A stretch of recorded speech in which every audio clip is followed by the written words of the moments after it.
मुझे एक नाविक बनना पसंद करना चाहिए, जॉर्ज वाशिंगटन ने कहा। तब मैं कई विदेशी देशों में जा सकता था और कई अद्भुत चीजें देख सकता था, और धीरे धीरे मैं एक जहाज का कप्तान बन सकता था। वह केवल 14 वर्ष का था। उनके बड़े भाई काफी इच्छुक थे कि उन्हें समुद्र में जाना चाहिए।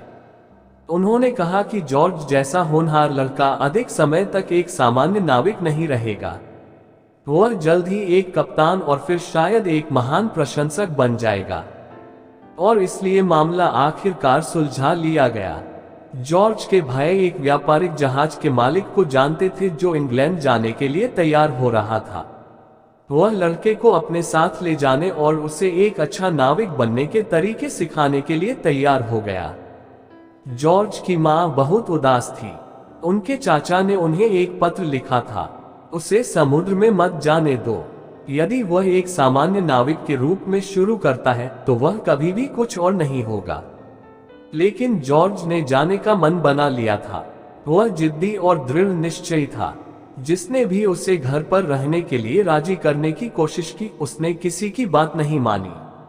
आखिर जहाज के रवाना होने का दिन आ ही गया। यह नदी में इंतजार कर रहा था।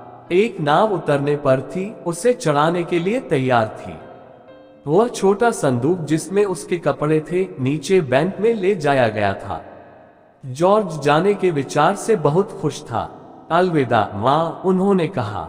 वह दरवाजे पर खड़ा हो गया और घर में वापस देखा।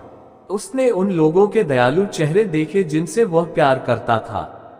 वह बहुत उदास रहने लगा। अलविदा मेरे प्यारे लड़के। जॉर्ज ने अपनी मां की आंखों में आंसू देखे। उसने देखा कि वे उसके गालों पर लुढ़क रहे हैं। वह जानता था कि वह नहीं चाहती थी कि वह जाए। उसका दुख देखकर उससे रहा नहीं गया। वह एक क्षण के लिए स्थिर खड़ा रहा, सोचता रहा।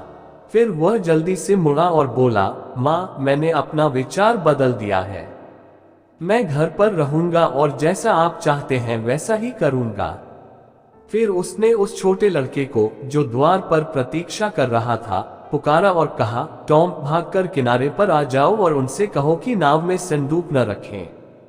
कप्तान को कह दो कि मेरी प्रतीक्षा न करो, क्योंकि मैंने अपना विचार बदल दिया है। मैं समुद्र में नहीं जा रहा हूं। जॉर्ज वाशिंगटन के बारे में किसने नहीं सुना है? उसके बारे में कहा गया है कि वह युद्ध में प्रथम, शांति में प्रथम और अपने देशवासियों के दिलों में प्रथम था। वह हमारे सबसे प्रसिद्ध राष्ट्रपति थे। उन्हें अपने देश का पिता कहा जाता है। अगर वीडियो अच्छा लगे तो प्लीज मेरे चैनल को लाइक और सब्सक्राइब करें। धन्यवाद।